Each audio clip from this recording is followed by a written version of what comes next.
உறவுகளுக்கு வணக்கம். தம்ப்ளைனை பார்த்துட்டு நீங்கள் கோவப்பட்டிருக்கலாம், என்னப்பா தஞ்சாவூர்காரனை இழிவுபடுத்திட்டே அப்படின்னு. என்ன செய்கிறது, எல்லா ஊர்லேயும் சில தற்குறிகள் இருக்குல்ல, அப்போ அதை பற்றி பேசக்கூடிய சூழல் ஏற்படுதில்ல. என்ன அப்படின்னா, நேற்றைய தினம் தஞ்சாவூரில் ஏதோ பேச்சு தள்ளி விட்டு போனார். ஏன்னா வேலூரில் அடித்த போதை, ஏன்னா அவர் அப்படி தான் தெரியுது, நம்ம கூட இருந்து பார்த்தோமா அப்படிங்கிறது கிடையாது. இருந்தாலும் ஒரு போதை உயர் ரக அந்த மதுபானத்தை குடித்துட்டு எப்படி பேசுவது போல் வேலூரில் ஒரு தள்ளாட்டு இருந்தது. இதில் அந்த தள்ளாடு கொஞ்சம் குறைஞ்சி இருந்தது. அதனால் வேலூரில் நெஞ்சில் குடியிருக்கும் வேலூர் அப்படிங்கிறத விட்டுட்டார். இங்கே சொல்கிறாரு, ஏன்னா அங்கே போதை அதிகமான போதைனால அதை விட்டுட்டாரு. இங்கே கொஞ்சம் போதை கம்மிங்கிறனால பேசி விட்டு போனார். வேற ஒன்றும் கிடையாது. இதில் திமுகவை எதிர்க்கிறதா நினச்சிக்கிட்டு இப்போ நமக்கு என்ன பயம் அப்படின்னா, இவங்க திமுகவை எதுக்குறேன்னு சொல்லியே மக்கள் மேலே, இவங்கள் மேலே ஒரு தாவேக்கா மேலே ஒரு வெறி வழி இல்லாமல் போய் திமுகவில் ஓட்டு போட்டுருவாங்கிற பயம் இருக்குது. ஏன் கேட்டால், இவர் பேசக்கூடிய ஏதோ பெரிய தேச புனித தியாகி போல தன்னோட எதையோ ஒன்று இழந்து தன்னோட மக்களுக்காக உரிமைகளை இழந்த மக்களுக்காக போய் தன்னோட உரிமைகளை இழந்து ஏதோ போர் செஞ்சது போல, அல்லது மக்களை திரட்டி ஒரு பெரிய ஒரு போராளி போல இவர் நடப்பு.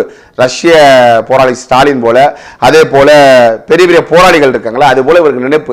ஏன் கேட்டா, நீங்க இந்த விஜய முடைக்கலாம், ஆனா ஒவ்வொரு வீட்லயும் இருக்கிற விஜய செருப்பை கழட்டி அடிக்கணும் தோணுமா தோணுதா? ஒவ்வொரு வீட்டில் எங்கடா விஜய் இருக்கான், ஒவ்வொரு வீட்டில் இருக்கக்கூடிய விஜய உங்களால் ஒன்றும் பண்ண முடியாது ஸ்டாலின் சார், இவங்க கொடுக்கக்கூடிய குரல். அப்ப கோபம் எழுமா இல்லாத ஒவ்வொரு வீட்லேயும் தற்கொலைகள் இருக்கு, அது உண்மை. அதுக்கு எல்லா வீட்லையும் இல்லை, சில வீடுகளில் இருக்கு. எதையாவது பேச வேண்டியது, பேசி அப்படியே பாவத்தை வாங்க வேண்டியது. இப்போ குறிப்பாக ஒன்று, இந்த கருணாநிதி அவர்களுடைய சிலை, வெங்கல சிலை வைக்கிறீங்களாமே, நம்ம சிலையை வச்சுன்னா உடப்பேன்னு அண்ணன் பேசினார், அது வேற. அதில் இவரோட பிட்டு ஒன்று இருக்கு, பார்க்குறீங்களா? பாருங்க. சிலை வைக்கிறதுக்கு மட்டும் எங்கிருந்து சார் காசு வருது? கண்ணாடி சார், அது கலைஞர் அவர்களுக்கு ஒரு சிலை வைக்கணும்னு நான் ரொம்ப ஆசைப்படுறேன்.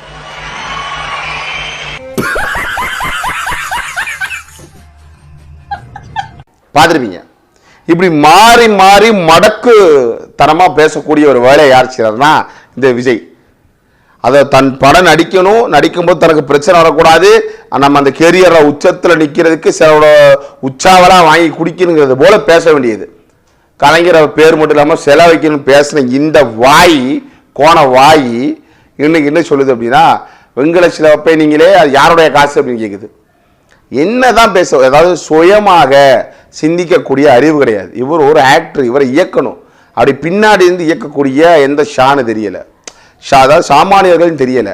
அதனால இவருக்கு வேலை என்ன அப்படின்னா தெரியாது, எதையாவது பேச வேண்டிய உணர வேண்டியது. இதுல குறிப்பா இன்னொன்று இருக்கு தெரியுமா, என்ன தெரியுமா? நீரை பத்தி பேசுறாரு. நீர் எப்படி அப்படின்னு, இதே நாம் தமிழர் கட்சி தண்ணீருடைய மாநாடு போடும் பொழுது இவங்களுக்கு புத்தி இல்லை, ஒன்றும் தெரியல. இன்னைக்கு நீரை பத்தி பேசுறாரு, அதுல ஒரு பிட்டு இருக்கு, பாக்குறீங்களா? பாருங்க. தண்ணீர் திவால் அப்படின்ற அந்த தலைப்புல தண்ணியே இல்லாம திவால் ஆக போகுது அப்படின்ற அந்த கட்டுரை படிக்கும் போது உண்மையிலேயே மனசுக்கு ரொம்ப பகீர்னு இருந்தது. இந்தியாவிலேயே, அது முக்கியமா நம்ம தமிழ்நாட்டில் இன்னும் கொஞ்ச காலத்திலேயே தண்ணியே இல்லாம திவால் ஆக போகுதான். அதுக்கு காரணம் நிலத்தடி நீரை பாதுகாக்காம விட்டதுதான் காரணமா. மண்ணையும் மணலையும் கொள்ளையடிச்சா பின்ன வேற என்ன நடக்கும்? Hey, I've seen this one. This is a classic. இந்த மணலை அள்ளிவிட்டால் ஆறு செத்துவிடும். மனித உடலிலே தோலை எடுத்து விட்டால் மனித உடலிலே நோய் தொற்று எப்படி செத்து போவானோ அப்படி என் ஆறு செத்து போகும். அப்படி என்னுடைய காவிரி, பாலாறு, வைகை, தாமிரபரணி, நொய்யல் எல்லாம் செத்து போனது. 32 ஆறும் செத்து போனது கொலைகாரர்கள், இந்த திராவிட திருடர்கள். பார்த்துருப்பீங்க, அண்ணன் சீமான் அவர்கள் என்னென்ன பேசியிருக்காரு, எதெல்லாம் பேசியிருக்காரோ அதுல இருந்து சில கூர்வைகள் எடுத்து எதையாவது பேச வேண்டியது. பேசி நீரோட தேவை இப்படி இருக்கு, இருக்கு, இருக்கு அப்படின்னு பேச வேண்டியது. நான் நீரை பற்றி எதுவும் தெரியாது நினைக்காதீங்க, தண்ணிக்குள்ள போய் அந்த அணையோட உறுதித்தன்மை எப்படி இருக்குங்கிற அளவுக்கு தெரிஞ்சு வச்சிருக்காராம். இது வலையுடைய தட்டுனா தெரிய போடுது. அது வந்து பார்த்தீங்கன்னா அது அனிமேஷனோட போட்டிருக்கான், செஞ்ச வீடியோவே இருக்கு, பார்க்கலாம் நீங்க.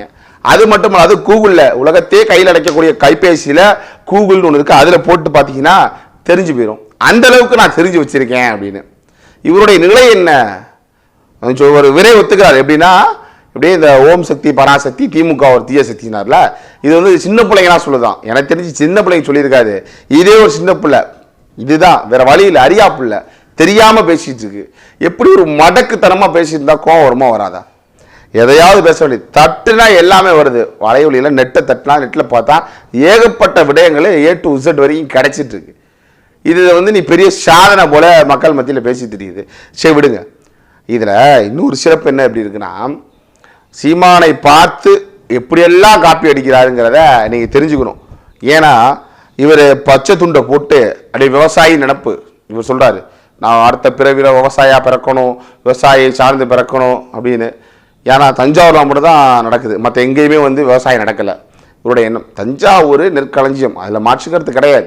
மற்ற ஊரில் நடக்கலையா, மற்ற ஊரில் பயிர் செய்யலையா அப்படிங்கிற கேள்வி இருக்குல்ல, இந்த ஊருக்கு வந்தால் மட்டும் பச்சை துண்டை போட்டு அப்படியே ஏறி பேச வேண்டியது.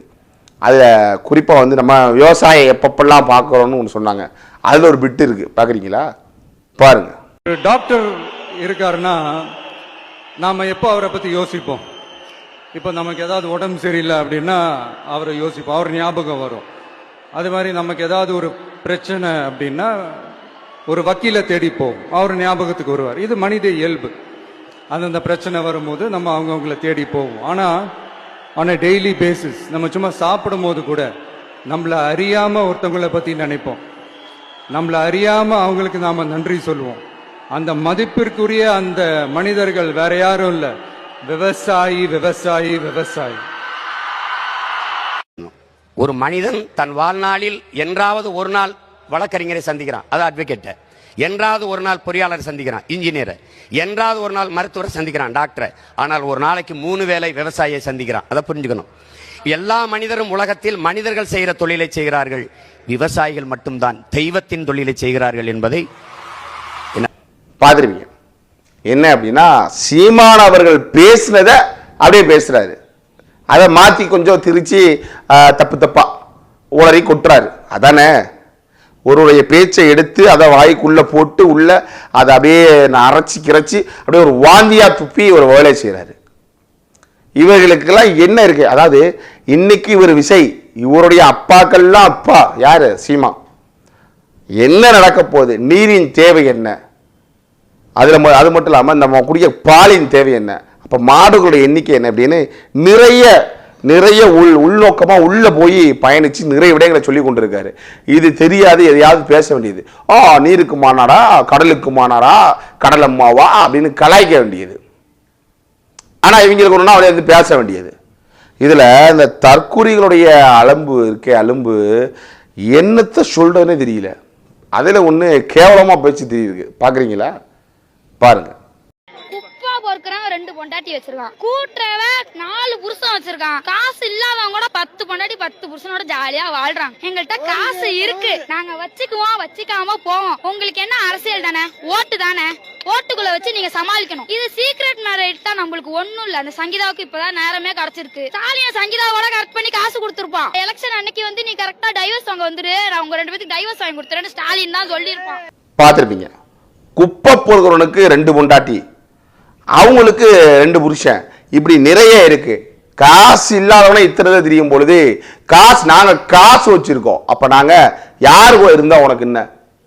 அதெல்லாம் இதெல்லாம் என்ன சொல்றது, இந்த வீணடிக்கப்பட்ட விந்துக்கள் அது போல இருக்காளே அந்த பேச்சு.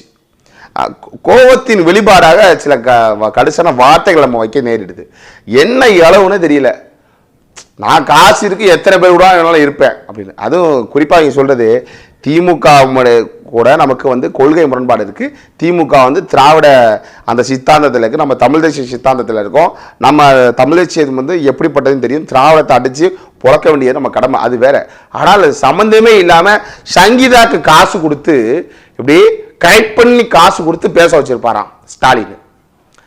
இதெல்லாம் எப்படி? இதனாலதான் சொல்றேன், வேற வழி இல்லாமல் போய் வெறுப்பாகி போ சாவு அப்படின்னு திரும்ப அந்த திமுக சின்னத்திலே குத்திர போறாங்க.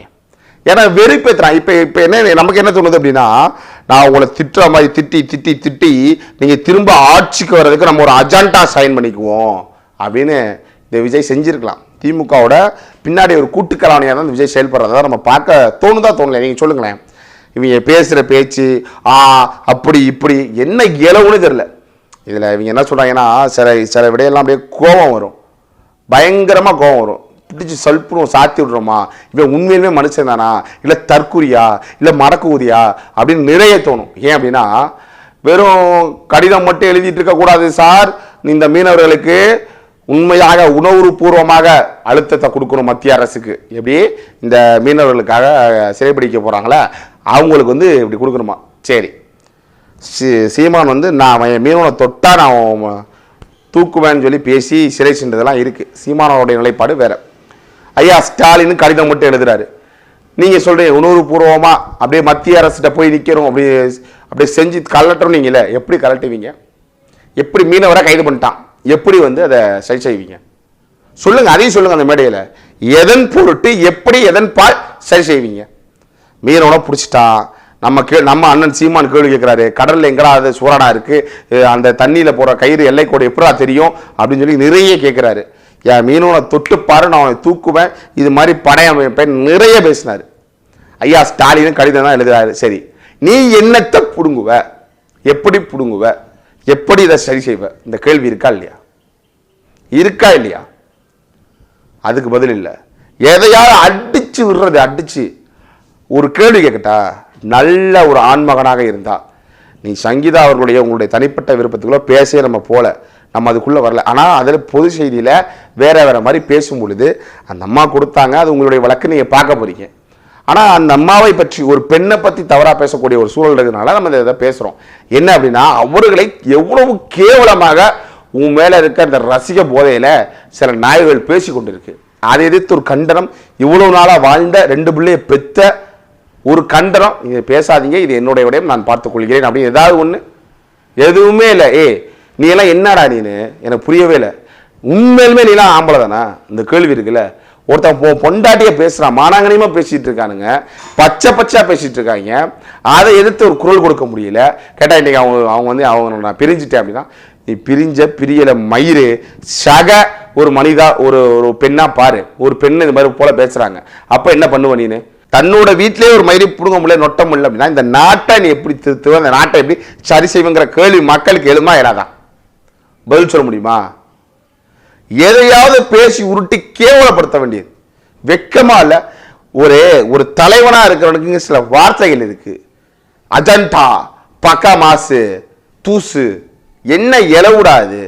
இதுல நிறைய கதைகள். போன தடவை வந்து கேசரி அப்படின்னு ஒரு கதை விட்டேன். இந்த தடவை அப்படின்னா ஊரா விட்டு நெய்யில தான் விட்டு ஸ்வீட் செய்யறதா. இதெல்லாம் பேசுறது எப்படி, படத்துல நடிக்கிறது போல எந்த நாயோ உனக்கு எழுதி கொடுத்துருது, அந்தந்த நாய் வாந்தி எடுத்து வச்சுட்டு போயிருது. அப்படியே பேசும்பொழுது சரி அதை விடுங்க அப்படின்னு ஓட்ட வேண்டியது. என்ன எனக்கு ஒண்ணுமே புரியல. என்ன எதையாவது சரியாக பேச முடியுமா? சரித்திரத்தை பேசுறத பார்த்தா தரித்திரமா பேச்சு தெரியுது. என்ன இலவோ இந்த நாட்டு மக்கள் நாசமாக போகட்டுங்கிறது போல பேச வேண்டியது. இதுல இன்னொரு பெண்மணி பேசியிருக்காங்க, என்ன தெரியுமா? அதை பாக்குறீங்களா? பாருங்க. யாருமே ஒரு டீசெண்டா இருக்கிறவங்க அவங்க ஃபேமிலி வந்து இவ்வளவு பெரிய இஷ்யூ ஆக்க மாட்டாங்க.